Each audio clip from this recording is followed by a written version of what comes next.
Assalamualaikum warahmatullahi taala wabarakatuh. Waalaikumsalam warahmatullahi wabarakatuh. Dan salam memangkar. Salam. Bum bum Garda Sakera. Hura. Selamat malam, berjumpa lagi bersama saya Bang Don tentunya di acara BIB, Bang Ipul Bicara. Spesial di edisi kali ini, acara BIB eksklusif dari Hotel ya, Merumata Pantai Senggigi, Lombok, Nusa Tenggara Barat ya.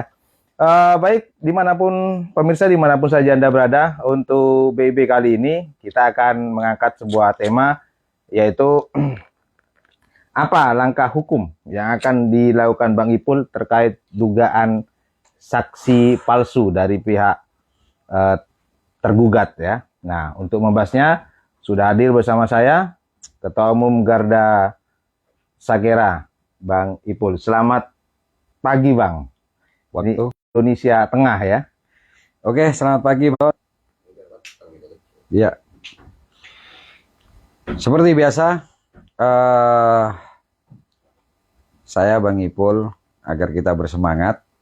Dan seperti yang tadi dikatakan oleh Bang Don, bahwa kita sekarang berada di Senggigi, ya, Lombok, Nusa Tenggara Barat. Makanya tadi tulisannya adalah WITA, waktu Indonesia Tengah. Ya, agar lebih bersemangat, saya akan berikan salam penyemangat kita. Salam memangkar. Salam. Bum bum Garda Sakera. Hura.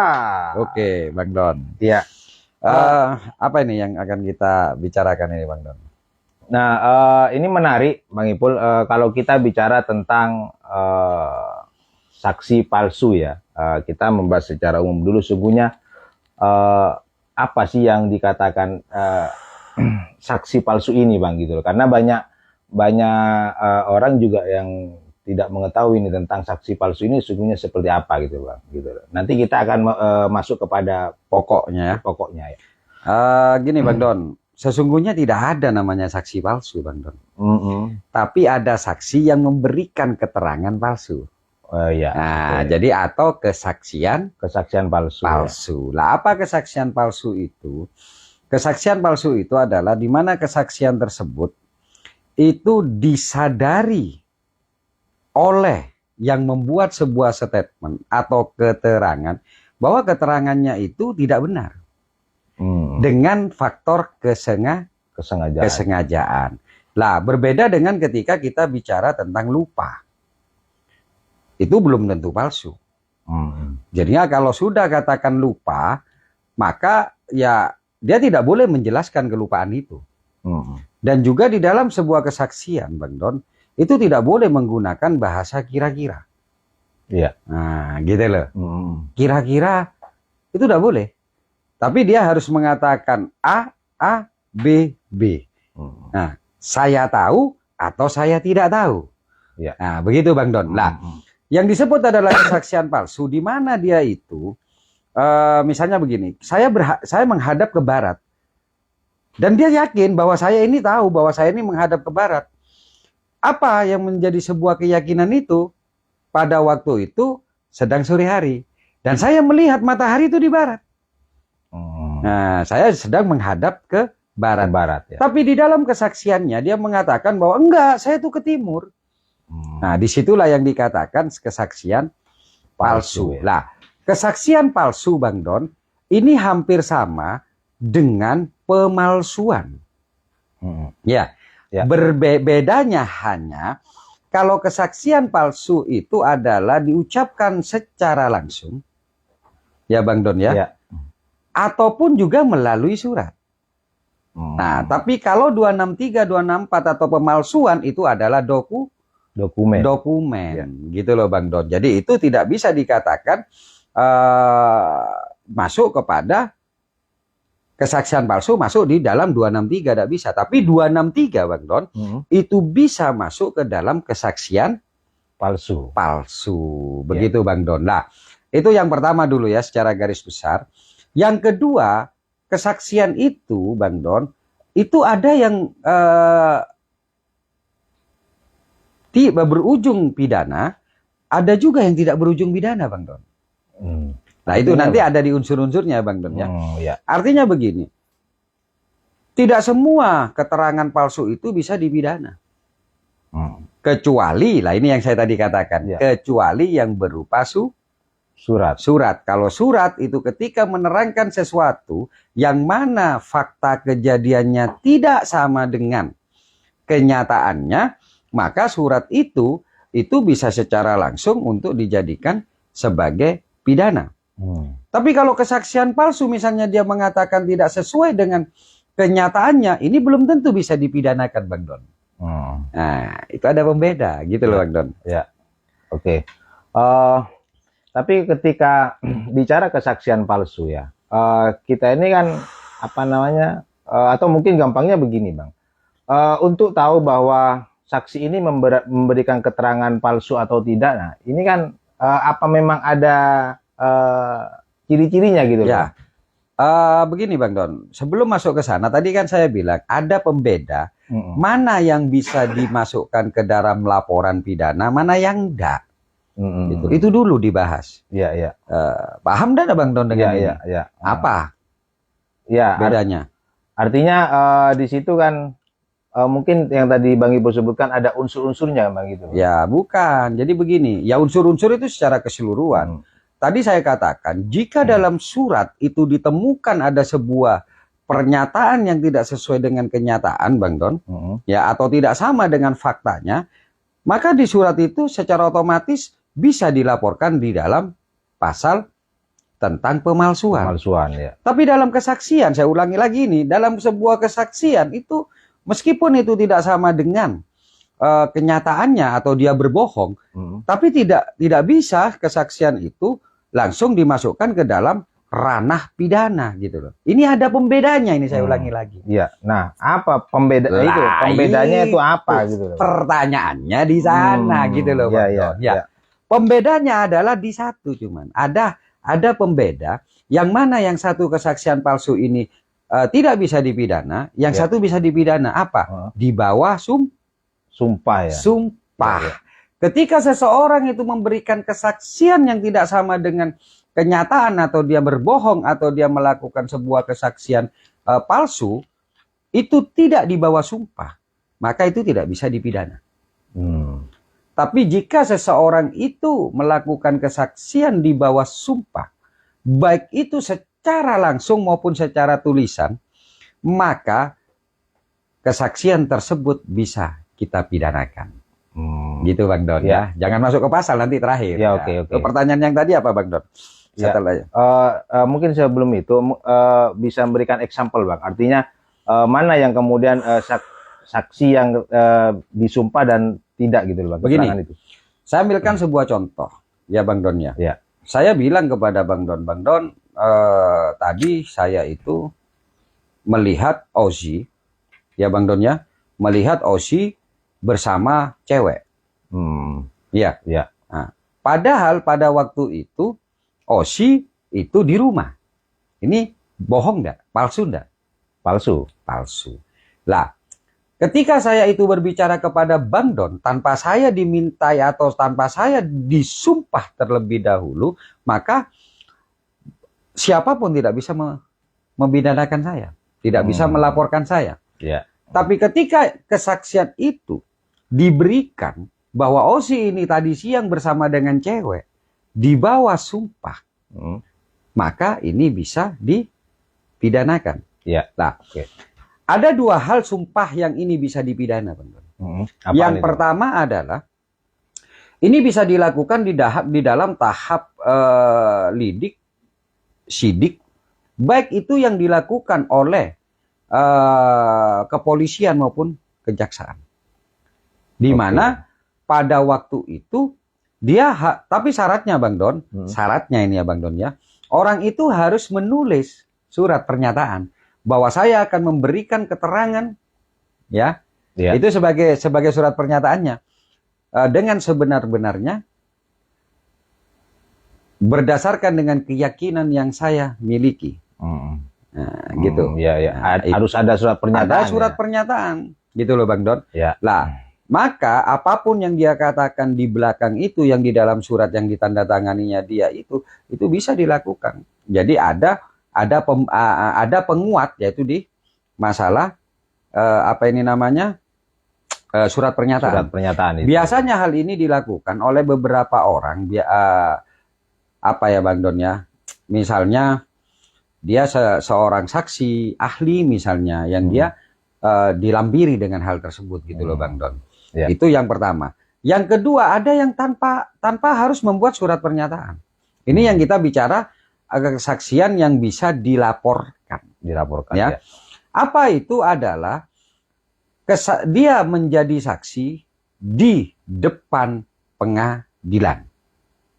Ya. Baik pengadilan negeri, pengadilan agama, atau pengadilan-pengadilan lain yang disahkan oleh negara. Yang mana pengadilan tersebut, Bang Don, Ya. itu mewajibkan seseorang untuk melakukan namanya Sumpah ya. Nah, biasanya ini dilakukan sebelum acara pemeriksaan dimulai atau setelah memeriksa identitas sang saksi. Begitu Bang Don. Ya, oke. Ya. Artinya bahwa yang bisa dilaporkan dan itu bisa masuk ke pidana, Bang ya. Itu saksi yang kemudian memberikan keterangan yang berdasarkan di atas sumpah begitu ya. Iya, di bawah sumpah. Di bawah sumpah. Sorry Di ya. atas sumpah bahaya. Iya, di bawah sumpah ya. Di bawah gitu. sumpah. Dan itu bisa dipidana ya kalau Bisa dipidana. kalau memberikan keterangan palsu ya. Bisa gitu. bisa dipidana kalau itu memberikan keterangan palsu.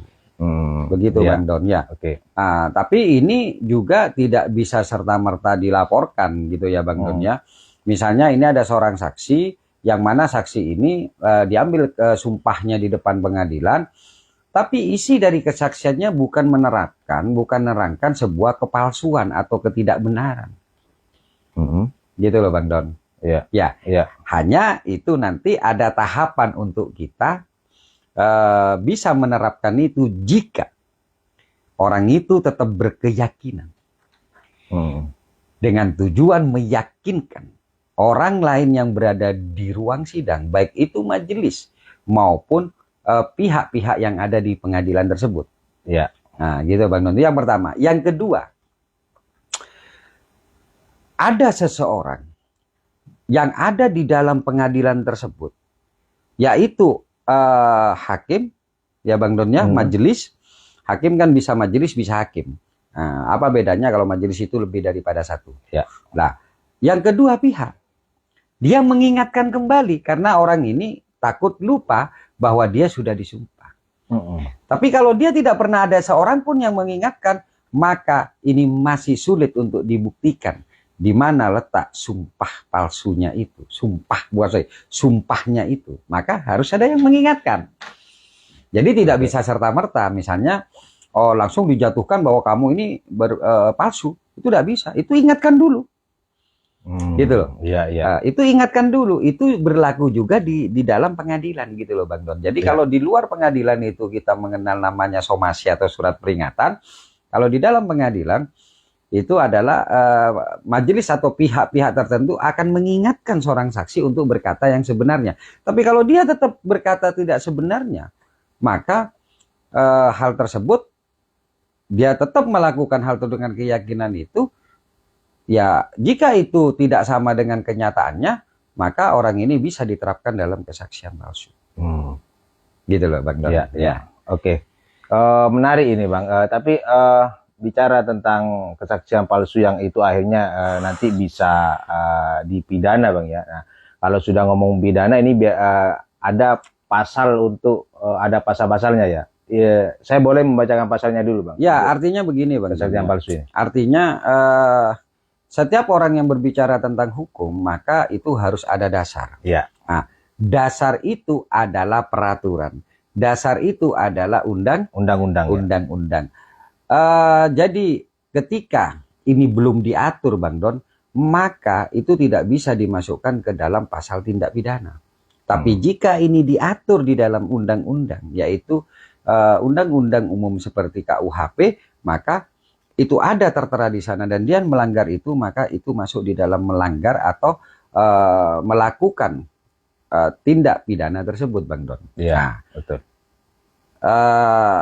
seperti biasa, ketika kita mau mengadakan cangkruan atau Bang Ipul bicara atau obras ya, ini kan pasti saya melibatkan teman-teman untuk mempelajari hal tersebut. Nah, pertanyaan saya kepada Bang Don ya, apakah ada pasal yang mengatur tentang seorang saksi yang memberikan keterangan palsu? Ada. Ya. Coba bacakan pasal berapa agar masyarakat itu intinya begini, Bang Don. Tujuan kita melakukan Bang Ipul bicara ini di samping ini adalah kita akan memberikan gambaran gerakan-gerakan kita.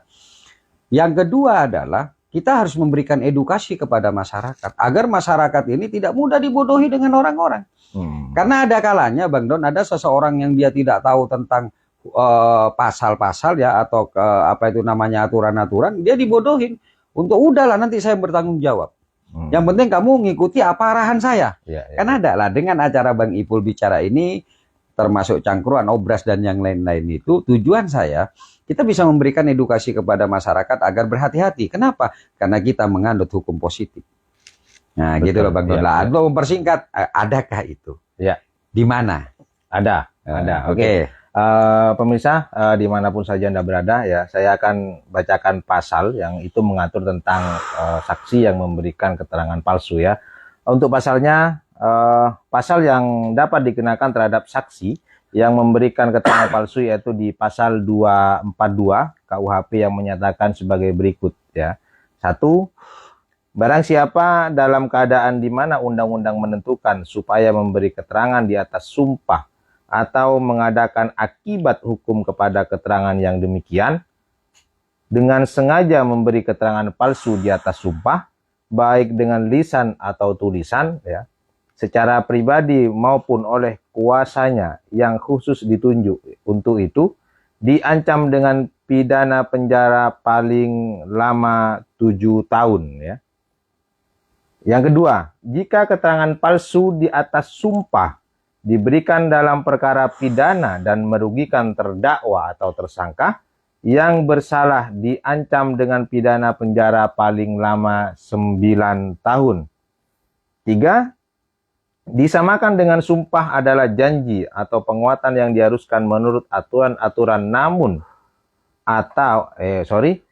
menurut aturan-aturan umum atau yang menjadi pengganti sumpah. Ya. 4. Pidana pencabutan hak berdasarkan pasal 35 nomor 1 sampai 4 dapat dijatuhkan.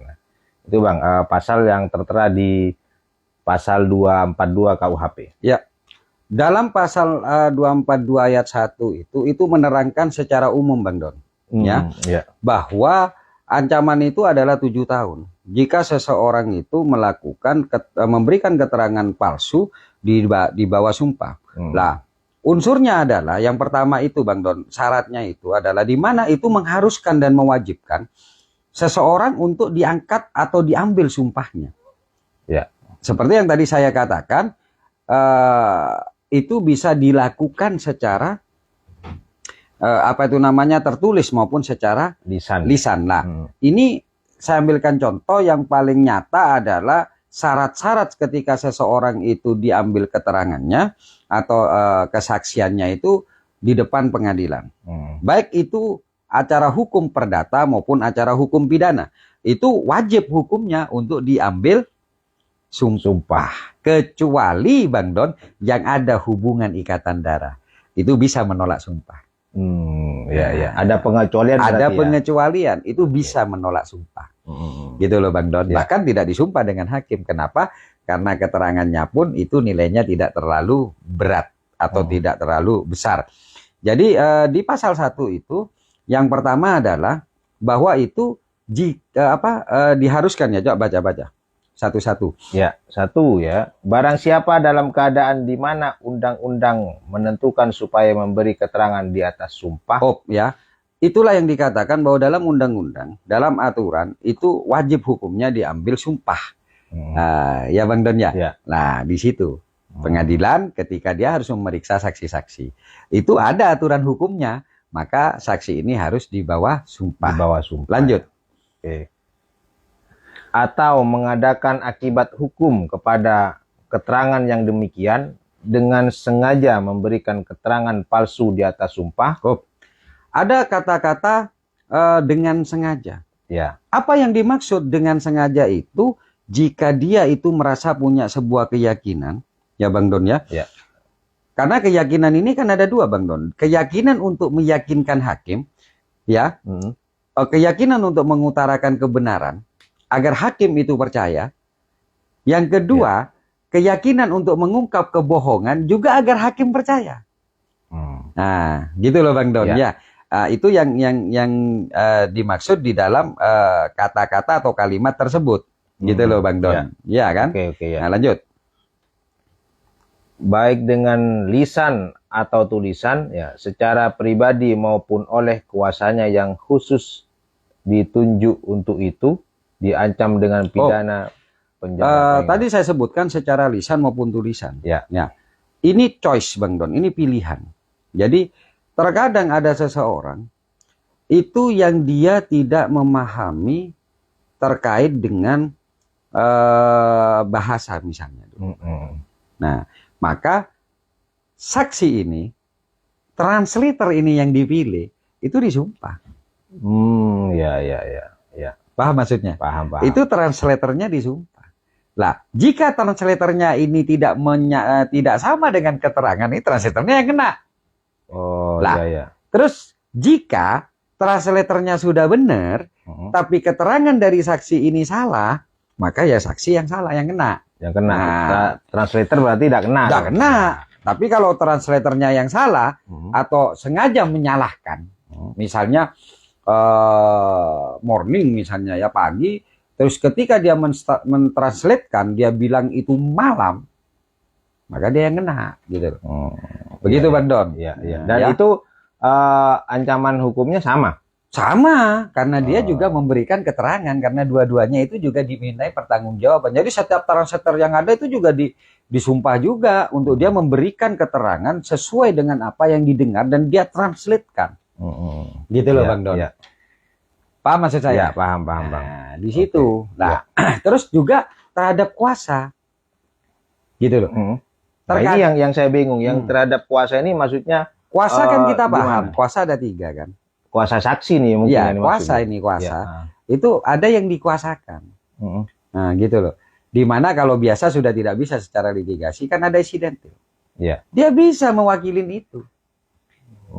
Saksi bisa ya memberikan kuasa ya? Iya kan dia bisa mewakili.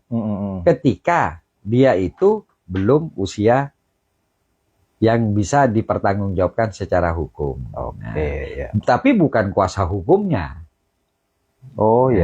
Gitu loh Bang Don. Tapi bukan kuasa hukumnya. Hanya kalau itu diperdalam itu bisa masuk juga. Makanya ketika kuasa hukum itu harus membuat sebuah apa ini namanya Bang Don? Sebuah gugatan. Kenapa sih diwajibkan untuk penggugat sebagai pemberi misalnya dulu atau tergugat ketika membuat jawaban itu harus membaca. Gitu loh. Karena ketika itu sudah ditandatangani, maka itu dianggap sudah membaca. Kalau itu ada kesalahan, maka itu pribadi orang itu yang bertanggung jawab terhadap kesalahan tersebut. Jika itu dilakukan di bawah sumpah, Bang Don, maka kena. Gitu loh. Nah, itu Bang Don. Berat juga ya penerima kuasa akhirnya begitu ya. Iya berat. Kalau dia itu sesungguhnya enggak berat Bang Don. Kalau seorang yang sudah memberikan kuasa itu tanda tangan selesai. Selesai Bang Don. Makanya itu harus dibaca. Nggak ada alasan saya tidak membaca. Ya salahnya kamu kenapa tidak membaca. Lalu pidananya sendiri akhirnya yang kena yang penerima kuasa. Selama ini. Tulisan tersebut itu ada pengaturan tentang harus dan mewajibkan itu membuat sumpah di sebelumnya, maka itu kena. Tapi kalau nggak ada sumpah ya nggak kena. Nggak ada. Nggak bisa dipidana di dalam pasal 242 ayat 2. Nah, itu secara umum Bang Don, baik perdata maupun pidana. Ataupun tentang agama, pengadilan agama, atau arbitrase, atau petun dan yang lain-lain. Nah, khusus untuk ayat 2 itu hanya untuk kasus Pidana ya. ancamannya 9 tahun. Ya, Jadi lebih kalau berat ya. kesaksian tersebut di bawah sumpah dia itu memberikan keterangan palsu yang merugikan. Gitu loh. Iya toh? Ya. Maka itu ancamannya lebih berat. Ya. Yaitu 9 tahun. Yang tiga.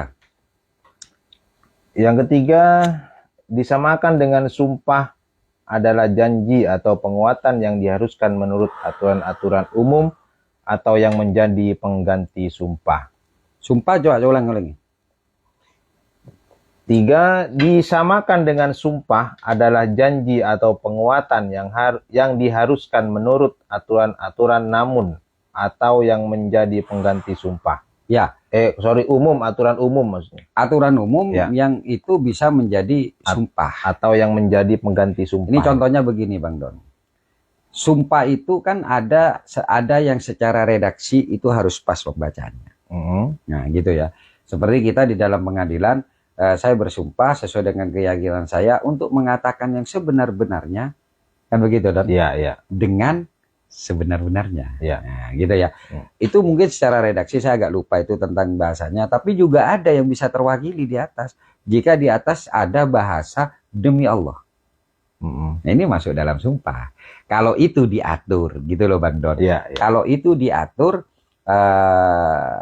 di dalam persoalan tersebut. Nah, yang kedua adalah itu yang dimaksud juga sumpah yang itu tidak langsung berhadapan dengan hakim. Contohnya adalah ketika seseorang itu disumpah melalui ketika dia menerima jabatan. Itu juga bisa masuk ketika dia memberikan sumpah palsu. Gitu loh. Ya. Bukan apakah sumpah itu bisa dikerjakan atau tidak. Bukan itu gitu loh. Misalnya ada seorang pejabat dilantik, dia mengatakan secara redaksi di sana. Gitu loh. Tapi tidak dikerjakan misalnya, itu tidak masuk Bang Don. Tidak masuk. Tapi kalau dia bersumpah terus di dalamnya dalam sebuah pejabatan itu bahwa saya, ya toh, bahwa saya ini adalah seorang PNS, padahal dia menjadi PNS misalnya dulu itu dia melakukan sebuah upaya untuk melakukan penipuan misalnya Bang Don. Ya toh, ya. Ada penghadapan aslinya yang itu adiknya tapi dia yang datang. Penghadapan misalnya dari Capek, kalau misalnya antar bagian sih sudah hafal ya Bang Don ya, tapi biasanya ketika kita bicara tentang Capek calon pegawai itu kan tidak semua masih kenal, kan bisa aja diwakilin. Betul, nah, betul. Ya. Itu Bang Don, itu kena juga. Oke, ya. Gitu loh Bang Don. Oke. Yang Lanjut. poin 4 Bang ya. Pidana pencabutan hak berdasarkan pasal 35 nomor 1 sampai 4 dapat dijatuhkan. Ya. Itu Pak nomor berapa itu? Pasal nomor 35. Enggak. Yang dicabut, yang bisa dicabut itu. Itu ayat berapa itu? Ayat 4. Ayat 4 ya? Ya. Di mana 1 sampai 4. Ya. Itu biasanya terkait begini Bang Don. Saksi itu terikat dalam dua hal. Orang melihat sesuatu itu terkait dengan dua hal. Yang pertama kewajiban, yang kedua hak. Paham Bang Don? Ya. Lah, kewajiban itu biasanya ketika seperti saksi ahli, saksi fakta, gitu loh. Lah, hak ini banyak yang mempergunakan adalah saksi penunjang atau saksi pendukung. Itu kan diambil atau tidak diambil tidak ada masalah. Tapi kalau misalnya keterangan dia bisa membantu, dia punya hak Bang Don. Dia bisa mengajukan untuk menjadi saksi. Oh gitu nah, ya Bang Don ya. Saya harus bisa menjadi saksi karena saya melihat. Paham Bang Don? Ya. Tapi ketika dia memberikan kesaksian, maka hakim bisa mencabut hak dia untuk memberikan saksi. Untuk menjadi saksi. Saksi ya. Gitu Bang Don. Ya. Nah, itu tadi ya terkait dengan saksi palsu serta juga hukuman pidananya Bang ya. Nah, kita masuk ini kepada tema. Nah, ini bicara tentang dugaan saksi palsu yang dilakukan saksi dari tergugat. Nah, ini apa kemudian yang akan dilakukan Bang Ipul ini nanti, Bang? Yang pasti ketika kesaksian itu diberikan, saya harus menganalisa, Bang. Apakah kesaksian yang diberikan ini mengandung unsur-unsur pidana yang dimaksud ataukah tidak? Nah, bagaimana cara untuk mengetahui itu? Maka ayo kita bahas bersama. Nah, agar masyarakat juga ikut membahasnya. Maka hal tersebut itu harus kita pahami dulu. Ya, ya Bang Don ya. Ya. Apa pemahamannya dari awal dulu? Ini ada 2 saksi, ya Bang Don ya. Tapi saya lebih tertarik membahas karena yang saksi pertama juga saya yang berinisial U ya. Itu juga saya tengarai itu tidak sesuai dengan kenyataan. Ya, ini saya tidak mau bahas dulu ya. Tapi tindakan hukum akan saya lakukan. Nah ya. Terus yang kedua adalah saksi fakta, yaitu yang dikenal oleh masyarakat itu menggunakan akun Facebook Z di depan ya, double Z lah ya. Jadi gini Bang Don. Maka yang pertama itu adalah apakah saksi yang tersebut itu seperti yang tadi saya katakan, tidak semua kesaksian itu bisa dipidana. Maka unsur-unsur itu terpenuhi dulu atau tidak. Maka kita kupas di pasal 242 yang pertama. Nah, karena yang masuknya di situ Bang Don, ya. Yang pertama adalah apakah saksi yang akan kita ambil tindakan hukum tersebut sebelum melakukan kesaksian itu sudah dilakukan pengenalan diri, terus pengambilan sumpah. Itu dulu yang pertama. Maka kita bahas. Dalam judulnya itu adalah saksi tergugat. Artinya 2 saksi ini sudah berhadapan dengan hakim. Dan biasanya setiap hakim sebelum mengambil keterangan kesaksian dia akan meneliti identitas saksi. Ini sudah dilakukan apa tidak? Setelah dilakukan identitas saksi, maka dia akan disumpah atas keyakinannya sendiri-sendiri. Nah, 2 saksi ini mengatakan bahwa itu Islam. Nah, yang pertama adalah 2 saksi ini sudah dilakukan penilaian atau mempelajari tentang identitas saksi. Hakim kan menyebutkan namanya ini, tanggalnya ini. Bahkan yang lucu kemarin itu ketika ditanyakan pekerjaannya apa. Di dalam KTP dikatakan dia wira swasta. Tapi ketika ditanya, dia bilang dia petani.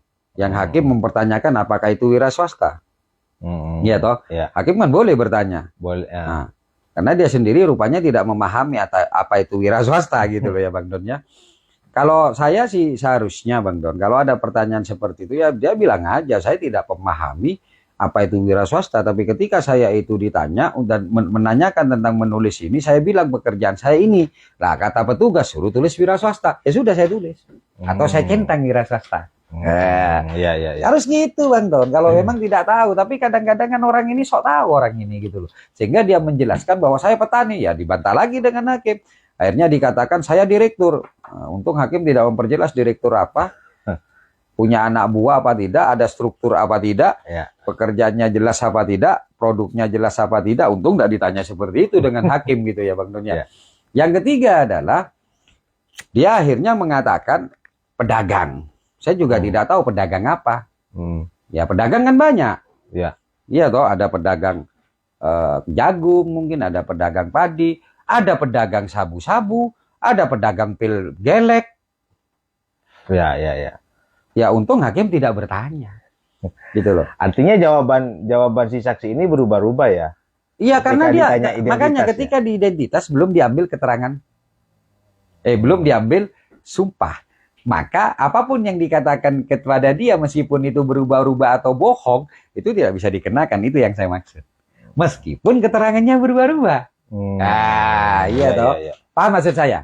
Itu tidak bisa dijadikan sebagai dasar laporan 2242. Paham Bang Don? Paham. Nah, terus setelah itu apakah saksi ini diambil sumpahnya? Saksi itu diambil sumpahnya. Lah, ini juga harus kita buktikan di depan polisian nanti kalau kita laporkan. Ya. Apakah ada dokumen atau apapun yang bisa menguatkan, petunjuk apapun yang menguatkan bahwa saksi sudah diambil keterangan. Sebelum diambil keterangannya disumpah. Disumpah, ya. Ada apa tidak? Oke. Nah, itu yang harus saya siapkan. Paham, Bang Don? Ya, paham. Setelah masuk di sana, baru pertanyaannya, apakah ini sebelum diambil keterangannya, saksi ZZ ini itu disumpah? Ya. Nah, kalau dia itu misalnya disumpah dengan bukti-buktinya, yaitu sudah minimal dua unsur yang harus dibuktikan di depan itu sudah ada. Ya. Nah, kan begitu Bang Don ya. Untuk mencari peristiwanya dulu Bang Don. Nah, setelah itu masuk ke pokoknya. Apakah ada kesaksian dari ZZ ini itu yang ditengarai itu ada dugaan apa? Keterangan palsu. Ya. Ya. Saya katakan di sini, Bang Don. Saya katakan di sini. 60% keterangannya itu mengandung kepalsuan. Kenapa? Karena orang ini dihadirkan sebagai saksi fakta. Apa saksi fakta itu? Saksi yang dia harus mengungkapkan faktanya.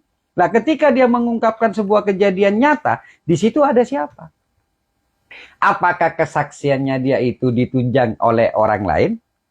Diaminin oleh orang lain? Atau hanya dia saja bersaksi seperti itu? Misalnya ada 10 orang atau 5 orang misalnya. Cuman dia yang ngomong, sedangkan 4 itu satu suaranya. Maka ini bisa. Nah, ini harus kita buktikan, tapi saya tidak akan ungkap. Oke. Nah, iya toh? Nah, jadi di saksi fakta ini saya katakan hampir 60%. Dia memberikan keterangan tidak benar. Atau palsu. 40%-nya dia mengatakan itu benar. Ya. 30%-nya 10%-nya dia mengatakan itu benar. Menurut saya. Ya. Nah, dari pengulangan yang dia lakukan seperti penjemputan di situ, terus di mana tempatnya, ini benar. Tinggal 30%.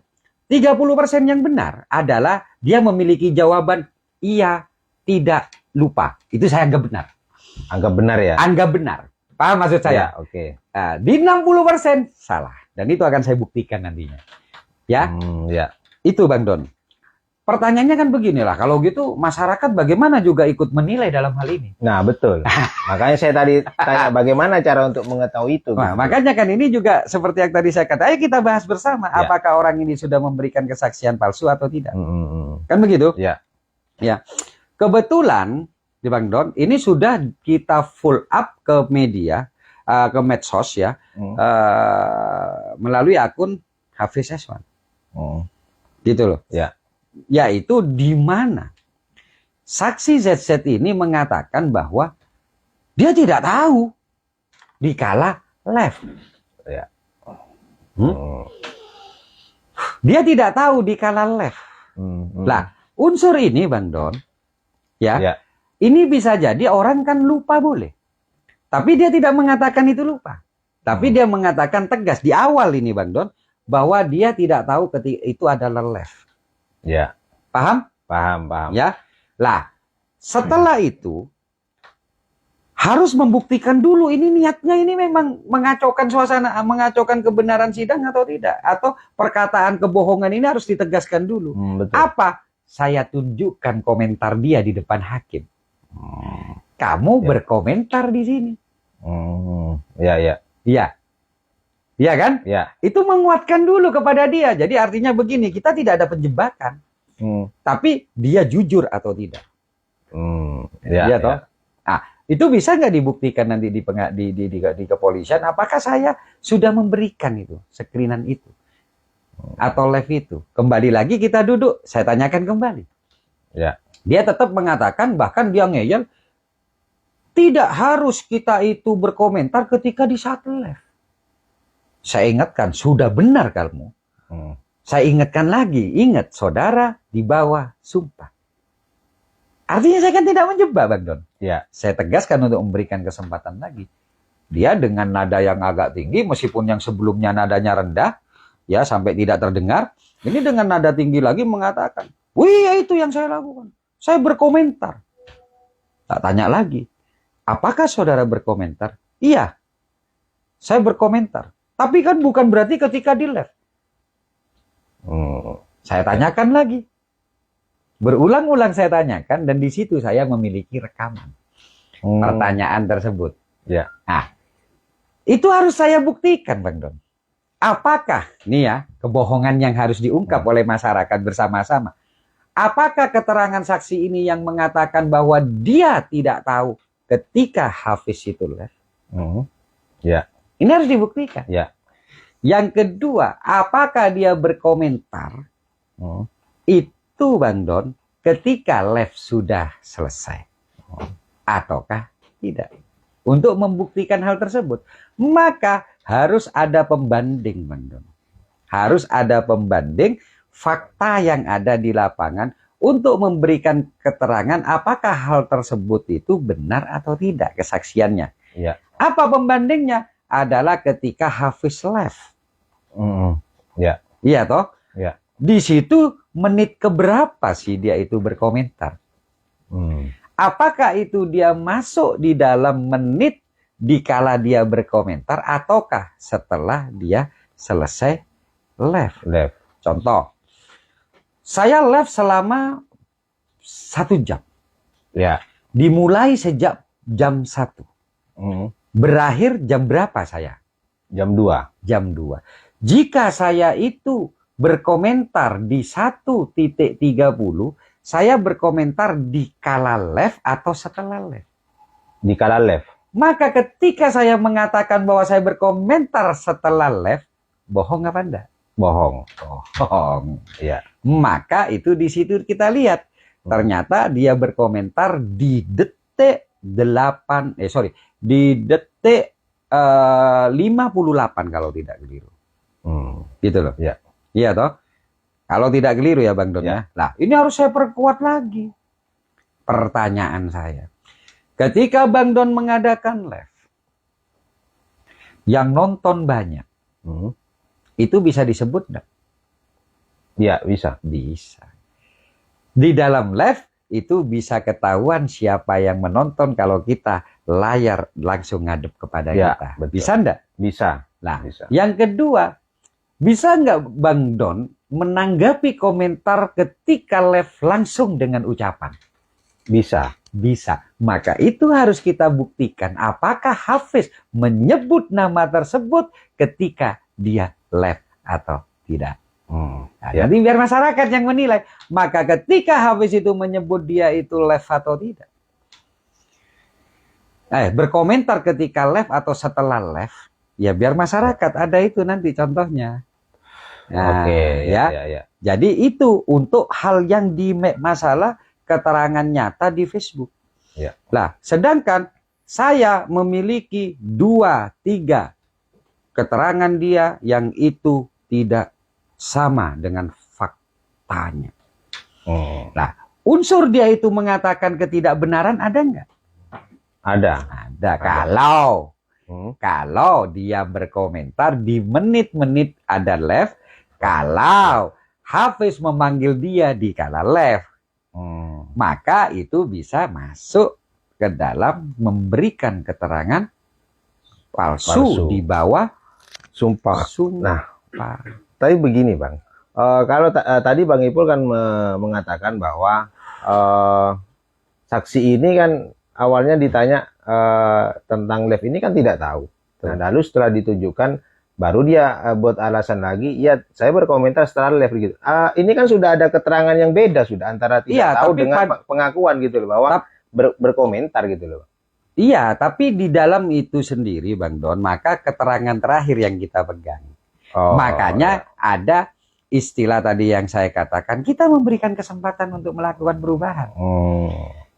Tapi kalau dia tidak melakukan perubahan dan dia tetap bersikap kan dirubah, saya tidak tahu. Ya. Akhirnya saya tahu. Akhirnya kan mengaku kan, ia berkomentar. Ya, gitu saya loh. berkomentar, tapi dia tetap tidak mengakui bahwa itu dilakukan secara live. Maka ketidakpengakuan tersebut itu yang harus dibahas Bang Don. Oke. Paham Bang Don? Ya. Lah, ketika itu terjadi, unsur-unsur itu apakah dia itu berkomentar di menit keberapa, left jedahnya berapa, termasuk ketika dia dipanggil di dalam live, itu biasanya itu ketika kita melihat ada yang muncul menonton, itu sering kita lakukan, ya, betul. Atau yang berkomentar, atau yang suka itu menonton ketika live. Lah itu biasanya langsung disebut. Lah apakah itu disebut atau tidak? Kalau itu tidak, maka unsur tidak terpenuhi. Ya, kalau menitnya ternyata seperti saya ambilkan contoh jam 1 sampai jam 2 dia berkomentar, jam 3 berarti dia benar jujur. Tapi ketika dia berkomentar di rentan waktu jam 1 sampai jam 2, maka itu sudah memberikan keterangan yang tidak nyata. Ya, oke. Atau tidak benar ya. Tidak benar. Begitu Bang Don. Maka ya masyarakat biar menilai, nanti kan biar cerdas juga masyarakat. Betul ya. Gitu loh Bang Don. Lah, ketika unsur-unsur itu menurut kita itu terpenuhi, kita kan harus menyiapkan Bang Don. Nah ya. Kita harus menyiapkan bukti-bukti. Nah, apa saja itu Bang nanti yang akan disiapkan? Yang pertama adalah bukti suara dia. Oke. Suara dia di depan pengadilan, di depan mohon maaf, di depan majelis. Itu harus kita punya. Oke. Kedua, di dalam pembuktian Bang Don, ya, itu semua masih menjadi namanya barang bukti. Nah, apakah ini bisa jadi alat bukti atau tidak? Apa? Bukti tersebut itu dilakukan sesuai dengan aturan atau tidak. Apakah bukti yang kita ambil itu tidak melanggar aturan? Ini juga harus ada, Bang. Ya. Maka itu ketika itu ada, maka ini bisa menjadi alat bukti. Tapi kalau tidak ada, Bang Don, ini akan menjadi bukti petunjuk saja. Bukti petunjuk ya. Apa contohnya? Rekaman. Apakah ketika saya merekam dilakukan secara sembunyi-sembunyi ataukah tidak? Ya. Paham maksud saya? Ya, paham. Jika itu dilakukan sembunyi-sembunyi, maka itu hanya menjadi bukti petunjuk dan akan sulit menjadi alat bukti. Ya? Alat bukti. Tapi ketika Bang Don dalam ruangan sidang ini adalah milik hakim. Apapun yang dikatakan oleh hakim di situ itu adalah titah. Jika mengeluarkan orang, maka itu wajib hukumnya keluar. Ya. Itu titah, itu dilindungi oleh undang-undang. Saya lupa nama bahasa Belandanya itu. Yang harus diikuti ya. Yang harus diikuti. Hak-hak hakim yang itu tidak bisa diintervensi oleh siapapun karena hakim itu adalah wakil Tuhan di dalam sidang tersebut. Dan itu diatur di dalam undang-undang. Nah, pertanyaannya adalah untuk mengetahui bukti kita ini legal atau tidak, apakah saya ini meminta izin kepada hakim untuk merekam atau tidak? Ya. Maka ketika saya bisa membuktikan bahwa saya sudah meminta izin kepada hakim untuk merekam, dan rekaman itu ingin saya pergunakan juga untuk pembuktian 242, maka itu sah secara hukum. Ya. Dan itu bisa menjadi alat bukti ya akhirnya. Itu bisa menjadi alat bukti. Makanya ketika saya berbicara, ketika saya meminta, ya, dan Bang Don, apakah ya ini makanya tinggal kecerdasan seseorang saja dalam menganalisa. Apakah ketika anggota pemangkar ada di dalam dan dia menunjukkan handphone tersebut, ketika dalam posisi merekam itu bukan faktor kesengajaan dari pemangkar? Itu faktor kesengajaan yang saya atur agar supaya pengacara tergugat membuat kans menghalangi orang lain untuk merekam. Ketika itu sudah diucapkan dan hakim menyetujui, di situ saya mengajukan permintaan kepada hakim untuk melegalkan saya merekam. Waduh. Makanya belajar jadi pengacara. Oke. Ya, kita kan tidak bisa langsung minta tolong kepada hakim. Atau kita meminta tanpa ada sebab musabab. Pak Hakim, saya izin merekam. Boleh, boleh. Tapi kurang keren. Berarti kita tidak bisa mempengaruhi pihak lawan untuk berbuat salah. Seseorang yang memahami itu, kita tidak harus mendorong lawan untuk ke jurang. Tapi kita hanya berkode kepada lawan. Dia jalan ke jurang sendiri. Tanpa kita harus mengotori tangan kita. Nah, ketika itu diminta dan hakim mengabulkan untuk tidak melakukan perekaman, di situ saya meminta legalitas kepada hakim, apakah saya boleh merekam untuk ini? Apa jawaban hakim? Dan itu diizinkan ya? Silahkan. Selesai. Disitulah menjadi alat bukti yang kuat untuk diajukan. Iya. Betul, betul. Kan aja jadi pengacara lu gitu loh. Jangan sampai terpancing dengan sikap. Ya, artinya Bang Don kan ada di dalam ruangan pada waktu itu kan? Kan diprotes oleh pengacara lawan kan, oleh pengacara tergugat kan? Itu sengaja kita buat agar ada wacana untuk saya meminta legalitas saya izin, untuk melakukan perekaman. Oke. Dan ada suara saya itu di situ gitu. Gitu Bang Don. Ya kan? Ya, artinya dari analisa Bang Ipul bahwa unsur-unsur ini sudah terpenuhi ya Bang ya. Itu analisa saya kemarin sudah. Tapi kan saya kembalikan kepada masyarakat. Masyarakat ya tentunya. Apakah saksi ini sudah disumpah? Apakah nanti kan itu ya Bang Don, kita tidak hadirkan, tapi ada foto, picture, yang itu kita jadikan sebagai berita. Kedua, ya toh, apakah kesaksian ini yang sudah diberikan itu sama atau tidak dengan kenyataannya. Saya kembalikan kepada masyarakat. Tapi bagi saya, ketika saya sudah melakukan laporan, di situ unsur sudah saya pelajari. Untuk apa? Membantu APH lah, biar tidak bingung-bingung nanti untuk mengatakan itu.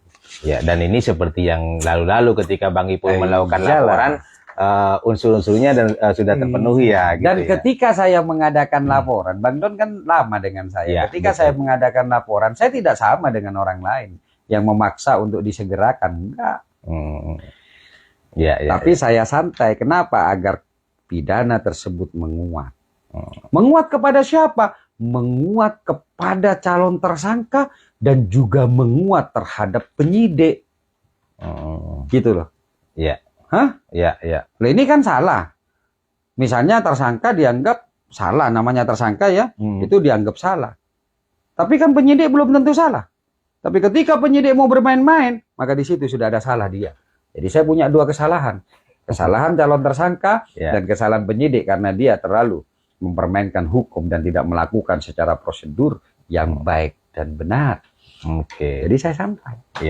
Makanya ketika saya ditanyakan oleh penyidik, Bang ini gimana terkait dengan laporan itu? Terserah sampean. Terserah sampean. Bahasa saya tidak menjebak penyidik. Tapi terserah sampean, pilihan di depan ada dua. Sampean mau bekerja profesional atau akan sampean berhadapan dengan bid profesional. Kan bidang profesionalisme. Artinya dikasih choice ya. Saya kasih choice saja, santai saja. Jadi itu Bang Don, artinya ketika saya melaporkan itu sudah saya bantu kok penyidik. Polisi itu sudah saya bantu. Dengan apa? Dengan beberapa unsur-unsur untuk memenuhi di situ. Tinggal polisi memanggil kesaksian-kesaksian yang lain. Yang itu apakah itu menguatkan atau tidak. Termasuk memanggil kesaksian ahli atau apapun. Hanya itu saja sungguhnya ketika saya laporan. Saya tidak akan pernah melaporkan sesuatu yang tidak kuat. Saya tidak akan mau. Kenapa? Saya tidak mau memberikan pekerjaan kepada penyidik di situ tok. Kan begitu. Jadi tapi kalau sudah laporan Bang Don, unsur terpenuhi, tinggal nunggu waktu timing saja nantinya. Nah ini pertanyaan selanjutnya, unsur-unsur kan sudah dipenuhi nih. Nah, maka pertanyaannya adalah kapan? Nah kan gitu. Time. Waktunya kapan nih Bang gitu. Ini juga yang pasti Bang Don. Sesungguhnya saya sudah punya jawaban. Saya sudah berbicara dengan tim pemangkar untuk mengumpulkan bukti-bukti ini. Ya sesungguhnya harusnya sudah Rebo ya Bang Donnya. Sorry. Kita berangkat Selasa lah ya. Malam kita kumpul hari apa itu? Minggu sore, Minggu malam itu sudah terkumpul sudah. Minggu malam. Gitu loh. Betul nggak? Betul. Nah, tapi saya hari Senin saya harus ngecek pembukuan. karena saya mau tinggalkan ke NTB. NTB. Dan sekarang kita masih di NTB. Kapan itu? Pulang NTB lah. Oke. Pulang NTB lah. Sekaligus juga saya ingin menguji, Bang Don. Ya, ya, ya. Ya, sungguhnya saya kasihan dengan orang ini. Saya ingin nguji saja. Maksudnya nguji gimana nih, Bang? Ya selama ini dia kan berkuar-kuar seakan-akan hebat, tapi faktanya kalau di pengadilan ya saya tahu jawaban karena apa. Mungkin orang lain melihat di media sosial kan kelihatannya hebat. Tapi kalau saya atau tim pembakar sudah tahu kenapa, karena di faktanya, di kenyataannya, baik sebelum berkonfrontasi maupun setelah berkonfrontasi, Bang Don, ya, kita tahu kualitas dia. Artinya saya tidak perlu menguji dia, saya sudah tahu. Tapi saya ingin menguji, Bang Don, orang di belakang dia mampukah menyelamatkan dia dalam kasus pidana pemalsuan, memberikan keterangan palsu ini atau tidak. Saya akan uji, mampu nggak kamu? Dan ini akan berlaku untuk semuanya. Nah, sorry Bang Don, saya tambahi. Oke. Jika kesaksian itu, kesaksiannya Bang Don, saksi baik pidana maupun perdata, kalau dalam pidana itu menguatkan atau melemahkan dakwaan, ada nggak di dakwaan tersebut?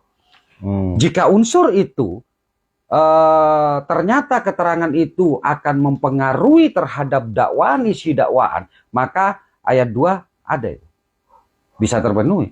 9 tahun. 9 tahun. Kalau dalam perdata, apakah keterangan yang ditanyakan itu ada di dalam bukti surat atau tidak? Iya. Apakah itu ada di dalam gugatan atau tidak?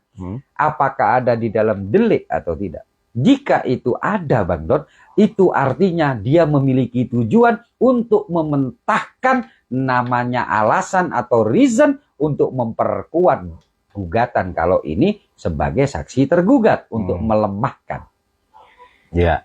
Nanti saya buktikan kenapa ini saya persoalkan, karena di sini saya buktikan di dalam P sekian. Karena yang dia keterangannya untuk mementahkan keterangan di gugatan halaman sekian, poin sekian. Serta di dalam duplik halaman sekian, poin sekian. Kalau itu ternyata memang berhubungan dengan di situ, selesai Bang Don. Tapi kalau misalnya begini, ada seorang saksi pidana Bang Don. Ya.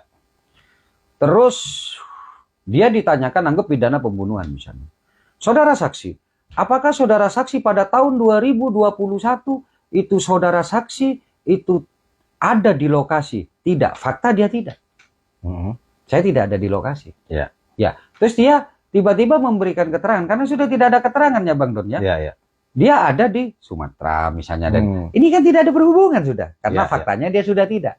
Nah, gitu loh Bang Don. Jadi kalau itu tidak ada hubungan yang mepet atau tidak akan berpengaruhi terhadap kekuatan dakwaan atau melemahkan dakwaan, itu tidak akan terlalu penting. Tapi kalau itu ada di dalam sana, itu berbeda Bang Don. Sama dengan di dalam hukum gugatan perdata. Jadi itu Bang Don. Artinya kalau saya nanti melaporkan, saya tidak akan menguji orang ini. Dua orang ini saya tidak akan uji karena saya tahu kemampuannya. Tapi akan saya uji di belakangnya dia mampu tidak dia melindungi orang-orang ini. Kenapa? Melindungi dirinya aja tidak mampu. Itu akan saya coba. Jadi artinya saya melaporkan ini, saya ingin menguji orang di belakangnya saja. Gitu loh. Menguji orang di belakangnya. Iyalah yang dia bela, dia sampai memberikan keterangan yang tidak benar. Ya toh? Saya akan uji dia mampu atau tidak gitu loh. Dan agar nanti masyarakat Situbondo tahu berapa kali dia sembunyi lari ketika anak buahnya sedang bersoal atau bermasalah. Dan saya buktikan di zaman yang sekarang. Lari enggak dia? Lari enggak dia? Tinggal itu aja nanti. Salah satu lari apa contohnya? Ketika dapat surat undangan dari Polres untuk menerangkan atau menguatkan atau membela ini, datang apa enggak? Kalau enggak datang lari dia. Kita uji. Oke, Bang. Gitu Bang Don. Menurut saya sudah cukup ya Bang Don ya. Oke, siap. Closing statement Bang. Masyarakat Situbondo yang sangat saya sayangi, sangat saya cintai. Tujuan saya utama adalah yang pertama, ayo kita bicara jujur. Lah jujur itu mulai dari diri kita sendiri. Setiap hari yang kita lakukan di medsos, di kehidupan nyata, itu jujur. Maka ketika kejujuran itu ada, kamu akan berbuat kebohongan, kamu akan ketakutan. Tapi ketika kejujuran itu kalian buat, ya, ketika kejujuran itu kalian jadikan sebagai cermin kehidupan kalian, pedoman kehidupan kalian, maka kalian tidak akan pernah takut ketika kalian itu tidak jujur, bahkan ketika ada Al-Quran di atas kalian. Itu yang saya maksud. Oleh karenanya, saya ingin pemangkar jujur. Apalagi ketika ada kalamullah di atas kita. Assalamualaikum warahmatullahi wabarakatuh. Waalaikumsalam warahmatullahi wabarakatuh. Dan salam pemangkar. Salam. Bum bum Garda Sakera. Pura. Asik ya Bang Don. Oke, baik pemirsa, itu tadi ya pembahasan kita tentang keterangan keterangan saksi ya, saksi yang memberikan keterangan palsu ya, bahwa pesan yang bisa kita ambil untuk di BIB kali ini ya, maka waspadalah siapapun kalian yang menjadi saksi, jangan coba-coba untuk memberikan saksi, memberikan keterangan palsu yang itu di bawah sumpah, karena itu ada hukum pidananya ya, yaitu hukuman kurungan 5 tahun dan 7 tahun Bang Don. Sorry, pasal dulu, pasal ya, berapa? Pasal 242 ya. Nah, KUHP ya. KUHP ya, di Dan mana isinya biar dibaca aja isinya. Ya, betul. Di mana hukuman pidananya itu 7 tahun dan untuk kasus pidana itu 9 tahun ya.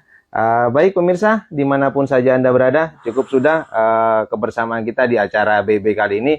Saya bersama Bang Ipul, eksklusif di Pantai Senggigi, tepatnya di Hotel Meru Mata, Lombok Barat, Nusa Tenggara Barat. Demikianlah yang bisa Bang Don sajikan untuk Anda semuanya. Mewakili kru yang bertugas, Bang Don undur diri. Assalamualaikum warahmatullahi ta'ala wabarakatuh. Waalaikumsalam warahmatullahi wabarakatuh. Salam pemangkar. Salam. Bum bum Garda Sakera. Hura. Thank you, Pak. Mantap, mantap.